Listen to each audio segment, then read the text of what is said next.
اب سوال یہ کہ زکوٰۃ کس کو دی جائے؟ قرآن کی روشنی میں قرآن کہتا ہے انما الصدقات للفقراء والمساکین، کہ کس کو دینی ہے؟ والعاملین وفی الرقاب والغارم وفی سبیل اللہ ابن السبیل۔ یہ سورہ توبہ کی آیت ہے۔ کہا کہ زکوٰۃ کے مصارف 7 ہیں، 7 جو لوگ ہیں ان کو ہم زکوٰۃ دے سکتے ہیں قرآن کی روشنی میں۔ سب سے پہلے نام آیا فقیر کا۔ ہمارے نزدیک فقیر اس کو کہا جاتا ہے جو ہر نماز میں کھڑا ہو جائے، ہم سمجھتے ہیں فقیر ہے اس کو دے دیں۔ فقیر کا معنی یہ نہیں کہ ہم جو لوگ پیشہ ور ہوتے ہیں مانگ رہے ہیں اس کو فقیر سمجھ کے اپنی زکوٰۃ خراب کر رہے ہوتے ہیں۔ اور جیسے ہی شعبان شروع ہوتا ہے، شعبان رمضان میں، یہ جنوبی پنجاب سے اندرون سندھ سے یہ سارے ٹولے کے ٹولے آ جاتے ہیں۔ ان کو پتہ ہے ان کو ہر چوک پر چھیپا کا دسترخوان بھی مل جانا ہے، سیلانی کا بکرے کا گوشت بھی مل جانا ہے، اور ہماری ہمدردیاں بھی مل جانی۔ تو یہ پیشہ ور جو لوگ ہوتے ہیں تو ذرا تحقیق کر لیا کریں کہ آپ کس کو دے رہے ہیں، کہیں آپ کی زکوٰۃ خراب جگہ پر تو نہیں جا رہی۔ تو تحقیق بے انتہا ضروری ہے۔ ہمارے ہاں عجیب معاملہ تحقیق نہیں کرتے۔ قل هل يستوي الذين يعلمون والذين لا يعلمون، جو تم نہیں جانتے جو جانتے ان سے جا کر پوچھو۔ تو اپنے مال کی تحقیق، مال پر کتنا نصاب ہے، کتنی زکوٰۃ ہے، اس کی تحقیق جاننے والوں سے لازمی کروا دیا کریں۔ تو کیا حکم ہوا؟ فقیر کو زکوٰۃ دے سکتے ہیں، میں ابھی فقیر کی تعریف بھی کروں گا۔ مسکین کو زکوٰۃ دے سکتے ہیں، ابھی مسکین کی ہم تعریف بھی کریں گے۔ عامل جو قرآن کہتا ہے والعاملین، عامل کو زکوٰۃ دے سکتے ہیں۔ رقاب یعنی غلام، غلام کو زکوٰۃ دے سکتے ہیں۔ غارم، غارم کو زکوٰۃ دے سکتے ہیں۔ فی سبیل اللہ، انہیں زکوٰۃ دے سکتے ہیں۔ ابن السبیل، ان کو زکوٰۃ دے سکتے ہیں۔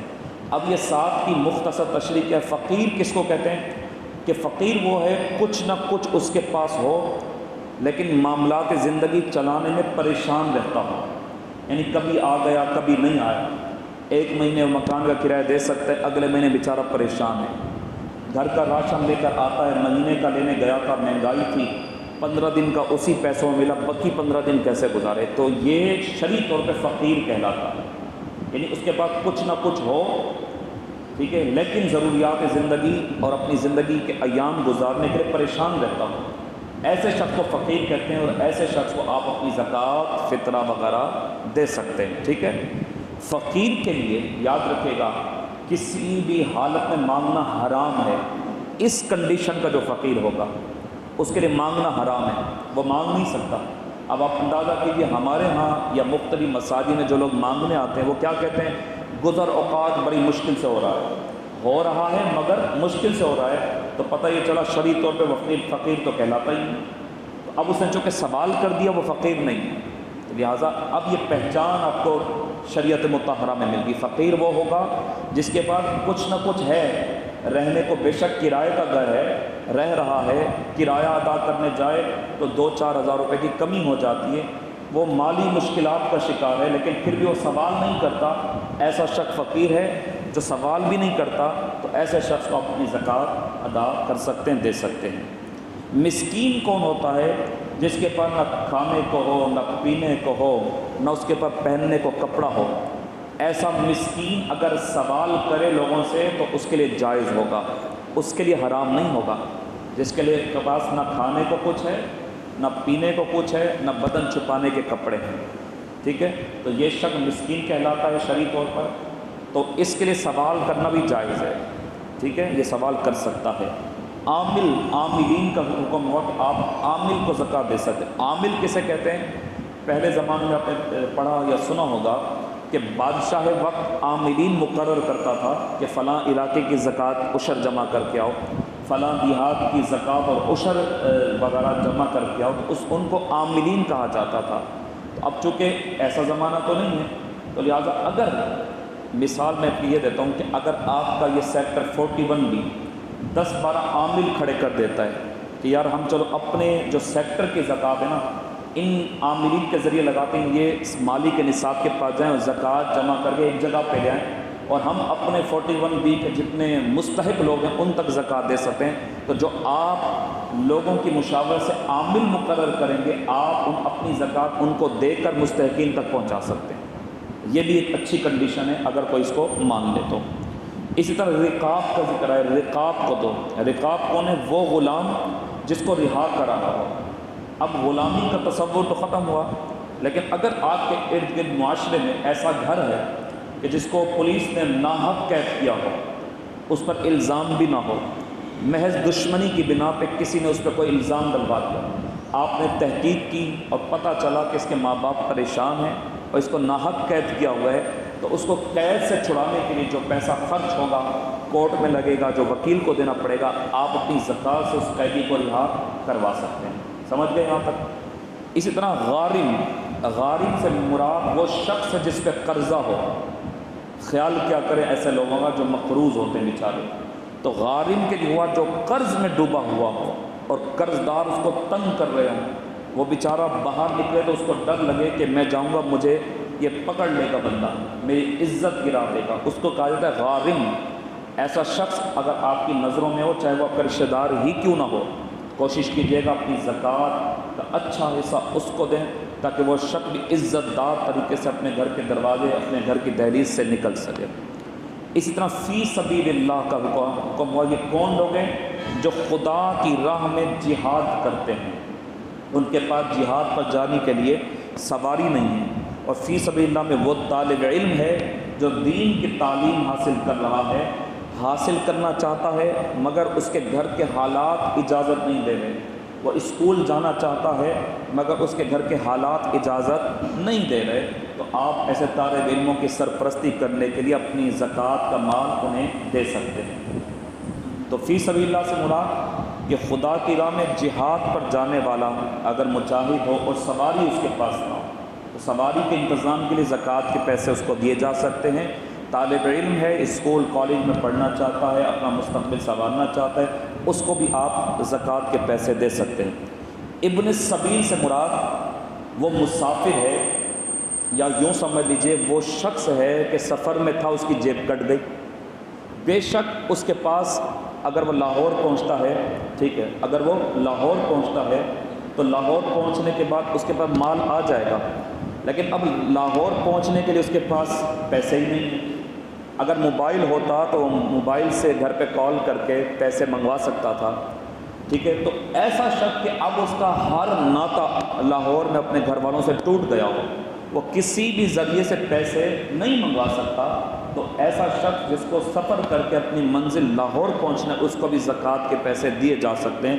لیکن فقہا نے لکھا ایسے شخص کو اگر قرض دے دیا جائے تو زیادہ بہتر ہوگا، کیونکہ وہاں پہنچنے کے بعد اس کو اس کے پیسے مل جانے تھے نا، گھر میں ظاہری بات ہے کچھ نہ کچھ تو رکھا ہوتا ہے، لیکن کنڈیشن اگر ایسی وہ مسافر بے انتہا غریب ہے، پیسے بھی اس کے پاس نہیں ہیں، جیب بھی کٹ گئی ہے، تو اس کو اس کی منزل پر پہنچانے کے لیے اگر آپ اپنی زکوٰۃ میں سے کچھ حصہ اس کو دینا چاہیں تو زکوٰۃ اس کو دی جا سکتی ہے۔ اب زکوٰۃ کن لوگوں کو نہیں دے سکتے؟ جو سید ہوتے ہیں، ہاشمی، بنو ہاشم قبیلے سے جو لوگ تعلق رکھتے ہیں، نہ سیدوں پہ زکوٰۃ لگتی ہے، نہ سیدوں پہ صدقات لگتے ہیں، تو لہٰذا کوشش کریں وہ جو سید لوگ ہیں ان کو زکوٰۃ اور صدقات کے کپڑے بھی نہ دیں، ان کو تحفتاً دیں، کیونکہ یہ رسول اللہ کی آل میں سے ہیں۔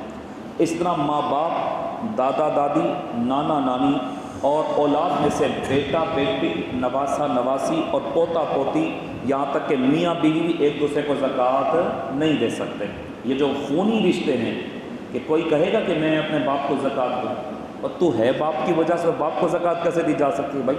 لہٰذا ماں باپ کو زکوٰۃ نہیں دی جا سکتی، دادا دادی کو زکوٰۃ نہیں دی جا سکتی، نانا نانی کو زکوٰۃ نہیں دی جا سکتی۔ اپنی اولاد میں بیٹا چاہے جتنا ہی کمزور کیوں نہ ہو، باپ اپنے بیٹے کو زکوٰۃ نہیں دے سکتا، بیٹی کو زکوٰۃ نہیں دے سکتا، نواسا نواسی کو زکوٰۃ نہیں دی جا سکتی، اس طرح پوتا پوتی کو زکوٰۃ نہیں دی جا سکتی، میاں بیوی ایک دوسرے کو زکوٰۃ نہیں دے سکتے۔ اب رشتہ داروں میں کن لوگوں کو زکوٰۃ دے سکتے ہیں؟ یاد رکھیے گا، بہن کو زکوٰۃ دی جا سکتی ہے، بھائی کو زکوٰۃ دی جا سکتی ہے، چچا کو دی جا سکتی ہے، پھپھی کو دی جا سکتی ہے، خالہ کو زکوٰۃ دے سکتے ہیں، ماموں کو زکوٰۃ دے سکتے ہیں، ستیلا باپ ہو اس کو زکوٰۃ دے سکتے ہیں، اور ستیلی ماں ہو اس کو زکوٰۃ دے سکتے ہیں، ستیلے باپ کی اولاد کو زکوٰۃ دے سکتے ہیں، ستیلی ماں کی اولاد کو زکوٰۃ دے سکتے ہیں۔ تو یہ جب پتہ ہوگا کہ کن کو دینی ہے، اور حسن سلوک یاد رکھیے گا سب سے پہلے رشتہ داروں کے ساتھ ہے، قرآن اور حدیث کی روح سے سب سے پہلے ذوی القربہ، اپنے قریب والوں کو تلاش کرو۔ اگر قریب والوں کو آپ نے تلاش نہ کیا، ایک بھائی کمزور ہے، دوسرا بھائی مالدار ہے، وہ کمزور بھائی کو نہیں دے رہا، وہ جا کے فلاں مسجد میں دے رہا ہے، فلاں مدرسے میں دے رہا ہے، تو غلط کر رہا ہے، ٹھیک ہے۔ مساجد و مدارس کی تعمیر ہوتی ہے، ہوتی رہے گی، قیامت تک ہوتی رہے گی۔ ہمیں جو حکم دیا گیا اس حکم کے مطابق سب سے پہلے آپ کے رشتہ دار ہیں جو حسن سلوک کے سب سے زیادہ مستحق قرار دیے گئے ہیں، تو لہٰذا اگر بہن کمزور ہے مال کے معاملے میں، آپ اس کی سرپرستی کریں۔ بھائی کمزور ہے، آپ اپنے بے شک گلے شکوے اپنی جگہ اس کو بھی ختم کریں، ٹھیک ہے۔ تو آپ بھائی کو دے سکتے ہیں، چچا کمزور ہے چچا کو جا کر، ماموں کمزور ہے ماموں کو جا کر۔ ہمارے ہاں غربت کی شرح کیوں بڑھ رہی ہے کہ زکوٰۃ حقداروں تک نہیں جا رہی، اور رہی صحیح کثر ان ویلفیئر تنظیموں نے پوری کر دی، جگمگاہٹ شروع ہو گئی، اور ان کا سلسلہ ایسا ہے، حیران ہوں گے، ایک بہت بڑا ادارہ ہے ہمارے قریب، یہ میں نام نہیں لوں گا۔